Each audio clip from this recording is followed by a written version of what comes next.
Hey guys, I'm back. I've been gone for like a week and a half. Did you miss me? It's alright, I know you don't really give a fuck, but I made this tier list while I was gone. I got like 50,000 views on Twitter, and a lot of the comments were disagreeing with me, even though this is literally the objective opinion. And so I thought I would make a video when I got back explaining why objectively this is the Devil May Cry games tier list, and if you disagree with it, you're wrong. Remember, this tier list is based on exclusively only gameplay. I'm not talking about the story, I'm talking about just the game. Sitting down to play the game. How good is it? Please don't just comment now. At least watch like half of the video to actually hear my opinions before leaving a comment. So let's get into this and talk about the first tier, S tier. I have two games here.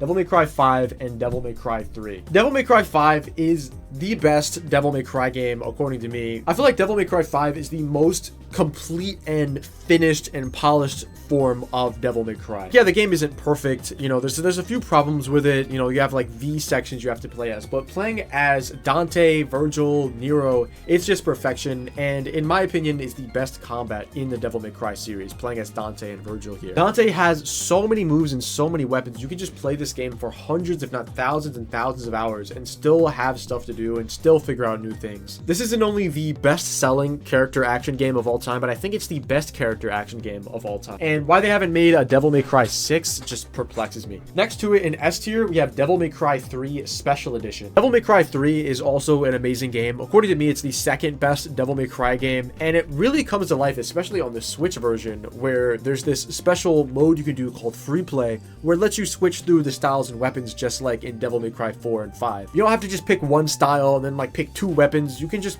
pick all the weapons and have them all in rotation and have all the styles, and that's when the game really starts to come to life and is one of the most fun games you can play, in my opinion. DMC3 also has some of the best bosses and some of the best enemies in the whole series, in my opinion. Same thing is with DMC5. I kind of forgot to mention that about that game too. But in these two games, pretty much all of the enemies are perfect and they're so fun to fight, except for a few annoying ones. So to just keep this brief and not over-explain everything, these are the two holy grail Devil May Cry games, and that's why I put them in S tier. DMC5 and Devil May Cry 3. Hopefully you're playing the special edition that came out on the Switch with free mode. I'm not really talking about like the story of these games. I'm just purely talking about like the game itself, like the video game. I'm not talking about like, oh, I like Dante from DMC4 better than Dante from DMC2. You know, I'm talking about like purely the game. So just purely the game. These are S tier. And now we'll move on to A tier, where I have two more games, Devil May Cry 4 and Devil May Cry the Reboot. But Zero, you put the reboot above Devil May Cry 1. The reboot is terrible. Shut up! Shut up! I'll explain it. Devil May Cry 4, specifically DMC4 Special Edition, is an amazing game, just like DMC5 and DMC3, but the reason that it doesn't make S tier for me is, but looking at the game in a vacuum by itself, you play through 2 hours and 30 minutes of content as Nero. Then you switch to Dante and play through that same 2 hours and 30 minutes of content as Dante in reverse this time. And then you fight one of the worst bosses in video games ever. Even though so many other things about this game are amazing, just the fact that the game literally is not done and is not finished drags it down by so much and puts it in a tier below DMC5 and DMC3. I play DMC4 pretty often, and sometimes when I do, I think like, damn, I feel like I'm doing the same shit over and over and over again, because there's really only 2 hours and 30 minutes of content here. Then it all gets flipped over and recycled, and then it's just like the worst boss ever. So there's like 2 hours and 30. The game is 2 hours and 30 minutes long. Maybe that's me over exaggerating a bit, but that's what it is. Like that, maybe it's 2 hours and 30 minutes, maybe it's 3 hours. But even though this has the amazing Devil May Cry combat, you know, all the styles, all the amazing weapons, all the different playable characters in Special Edition, it just sucks because you have all these amazing characters and all these amazing like weapons and guns and moves and all this stuff you can do, but there's only like 2 hours and 30 minutes of content to use all that shit on. It's still an amazing game, but that's why this goes right below 5 and 3 in A tier. The Reboot was definitely a step down from 4, and you can definitely feel that when you play. Also, when I'm saying like the Reboot, the DMC Reboot, I'm talking about the version you can play on Steam. There's a definitive edition that does things like adds lock-on to the game and removes Virgil's fedora, but I'm not able to play that version because I only have a PC. So this is the version that's available to me and everybody else that has Steam. So I'm talking about that version. I've never played the definitive edition. I don't have a console to play it. I only have a PC. The reboot is definitely a step down from 4. There's no lock on. There's no styles. A lot of the controls were changed in a way that just made them just feel worse. So like Stinger being forward Y instead of just like back plus Y in the direction. And then there's the whole like horrible characterization and story, but we're not really getting into that. We're just talking about like the game itself, like playing the game. Even though the game has so many problems, I still feel like it does get a bad rap because it's just popular to just hate the reboot. It gives you brownie points to just say the reboot and DMC2 are bad. So people just kind of like go with that opinion kind of. But I do think the game gets a bad rap. It's still a very good game. I've seen people do like some amazing, like just the craziest shit you can imagine in this game. And devote so much time to learning all the like complexities of the combat and how to do all these crazy combos and stuff. But out of these 4 games that we talked about so far, like purely like from like a game-wise game POV, this is the worst one. So now we're moving on to B tier where I have one game, Devil May Cry 1. And this is what everybody was so mad at. They were like, dude, you put DMC 1 below the reboot when the reboot ruined Dante? And then like, dude, it's not even Dante in the reboot. When you put it above 1, I'm not talking about Dante, I'm talking about the game itself, and I'll explain why I went another tier below to put DMC 1. I'm not talking about Dante's characterization and how cool and amazing the atmosphere is in DMC 1 and how cool the characters are. And if we're talking about purely the game, DMC 1 is in a tier just below 4 and the reboot. The time these games released was so far apart from each other that both of these games are just in completely different realms. And it doesn't mean Devil May Cry 1 is a bad game. It's just in a different tier than the more modern games because there's more things you can do in the modern games that you can't do in Devil May Cry 1. Again, I don't think DMC 1 is bad. I have it on my Switch. I think it's really fun. I play it all the time. But when comparing it to Devil May Cry 4 or the reboot, it's objectively not as good as those. That's all I'm saying. And it's literally just a tier below those. So that's why I put it in B tier on the tier list. Going down another tier, we go to Devil May Cry 2. Just like how Devil May Cry 1 is a world below the reboot, Devil May Cry 2 is an entire world below Devil May Cry 1.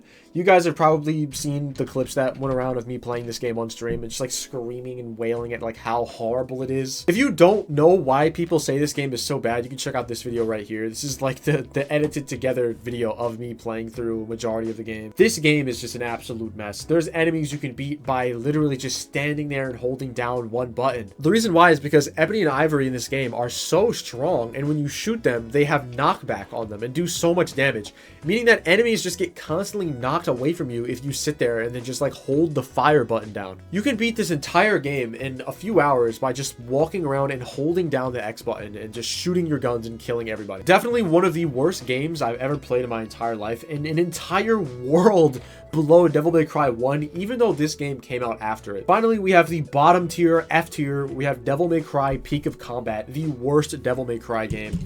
This is a mobile game that you probably haven't heard of unless you have been like keeping up with DMC, because the like marketing cycle for this game ended around like a year ago, and after that nobody really knew what this game was and completely forgot about it. This was a game that originally looked promising in the beta and like the early life of the game, but for whatever reason, I'm pretty sure for like a financial incentive to be able to like sell people more moves and more characters, they completely changed the way the entire game is played and just made it into just this slop. This game isn't even a game. It's just a scheme designed to suck out as much money from your wallet as possible. There's regularly insane microtransactions that ask you for hundreds and hundreds of dollars. Literally, there's microtransactions in this game that are $1,000 and even more. It's insane. The combat in this game is absolutely terrible. Literally just mash the attack button over and over and over and do moves, and then like you'll run out of energies after you do enough missions and then be prompted to buy more energies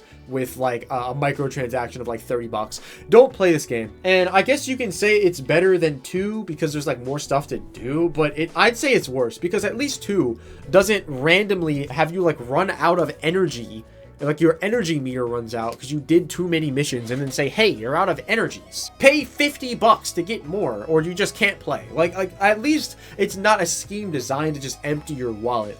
So that's why DMC Peak of Combat is the worst Devil May Cry game. And even though it's free, I don't recommend you to play it at all. Stay away from this one. So that's the Devil May Cry games tier list. And I don't really see how anybody can disagree with this. I'm not going to lie. We have all of the games sorted into different tiers by how good the game is, the gameplay of the game is. We have perfection or near perfection, Devil May Cry 5 and Devil May Cry Special Edition, or Devil May Cry 3 Special Edition. We have good games with issues, Devil May Cry 4 and the reboot.